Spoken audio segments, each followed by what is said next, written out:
My mother would say, look, all meaningful change comes from inside. If you want to change something about who you are, what you believe, what are you going to accomplish, change from within. I've discovered in life that the only person in society who really welcomes change is a baby in wet diapers. For the rest of us, we don't want to change until the pain of remaining the same becomes greater than the pain of changing. Isn't that sad? You know, for the timid in our society, change is always, always frightening.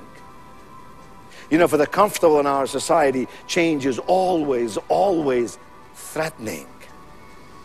But for the confident amongst us, change, my friend, change is opportunity.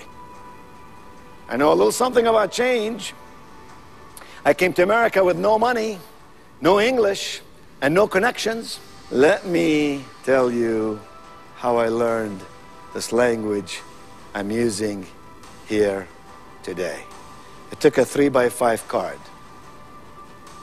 I put 10 English words on this card today, and I memorized spelling and meaning of those 10 words. Tomorrow, I took a 3x5 card. I put 10 English words on this card. I memorized the spelling and meaning of those 10 words as I reviewed the 10 words from the day prior. Like Aristotle said, excellence is not an act. Oh no. Excellence is a habit. The next day, I took a 3x5 card. You're getting the idea. I gave myself Sunday off. By Saturday, I was learning 10 English words and reviewing 50 from Monday, Tuesday, Wednesday, Thursday, and Friday. The average American has some 5,000 words in his or her vocabulary. I have in mind 3,120 words. That will be 60 words a week multiplied by 52 weeks. Take 3,120, divide them over 5,000. That'll give you 62.5%. That's what I have in my vocabulary. 62.5% of what the average American possesses in his or her vocabulary. You would call me disadvantaged, handicapped, linguistically speaking. Here is my point. Nobody could ever whine to me about why they can't achieve their dreams. I meet men and women every day who let their fears overcome their dreams. Life is lived best when you set yourself for the goal. And so my mother said, all meaningful change comes from within. Have you noticed in your life that every single improvement in your life comes as a result of change? I mean, any improvement that ever comes in your life is there because you changed something. I am not advocating change for the sake of change. Very often change does not inure improvement, but improvement is always the result of change.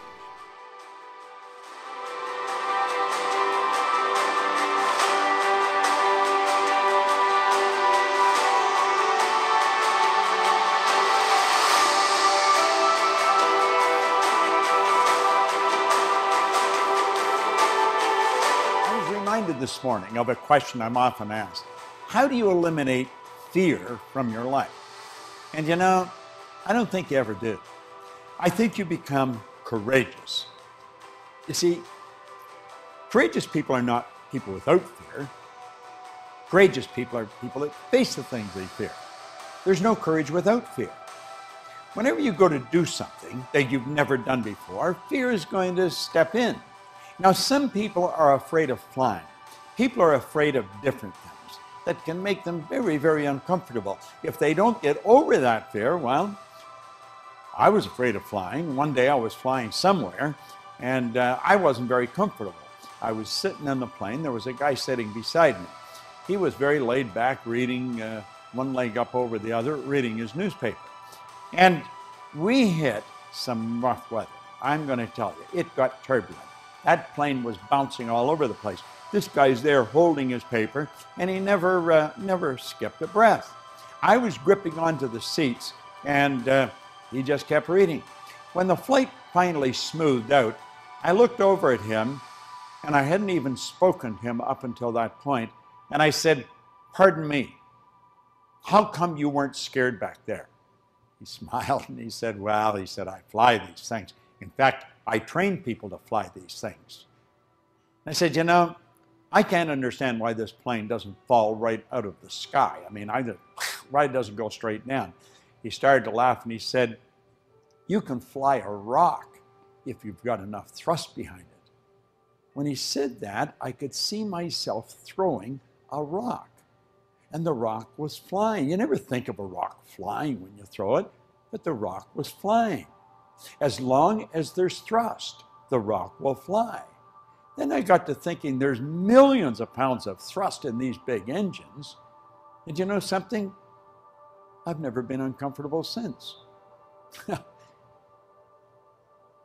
If we're afraid of something, it's because we don't understand it. Fear is caused by ignorance, the unknown. But when you understand it, you know, fear leaves. Go study the principle of flight. See how the air is wrapped around the wings. It's wrapped around the wings. It holds the plane up there. Don't permit fear to control your life. Absolutely refuse to. Someone said, fear knocked on the door, faith opened it, and there was no one there. You see, you eliminate fear through intelligent action.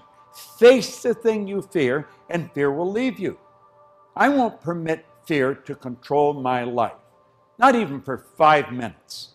I used to let fear control me all the time, almost all the time. Fear is caused by the unknown.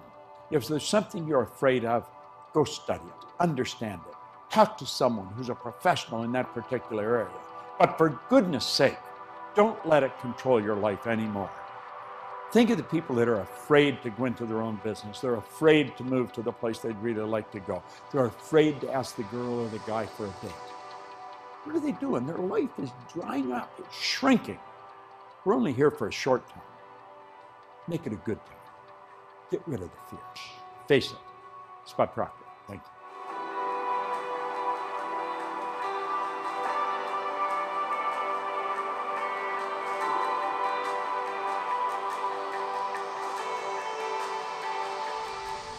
There seems to be a few determining factors for those who overcome. First of all, they've committed themselves, and commitment prepares you to meet obstacles and downfalls.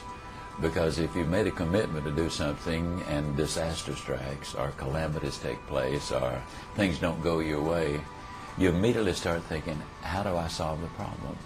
If you have no commitment, your first thought is, how do I get out of this deal? And we generally find what we're looking for. Whether it's in a marriage or getting your education or achieving a weight loss goal or a sales goal or an academic goal, it doesn't make any difference what it is. Along the way, there's going to be those setbacks and reversals and disappointments. Again, if you've made the commitment, what you do is you continue on. People who've made the commitment not only and are overcomers, but they also prepare themselves. They expect to win. They prepare to win, and they take the necessary steps in order to get there. This commitment, combined with the persistence and the unshakable belief that eventually they will win, is what separates them. Interestingly enough, most of them I found are very humble people. They recognize that they cannot do it themselves. They need help. And that's where faith plays such an incredibly important role in what we do. So when you start adding humility, commitment, persistence, and character. Character is the ability to carry out a good resolution long after the excitement of the moment has passed. Character is what takes them through. They hung in there. When it looked darkest, they never gave up. That's what overcomers do. They never give up. They keep after it.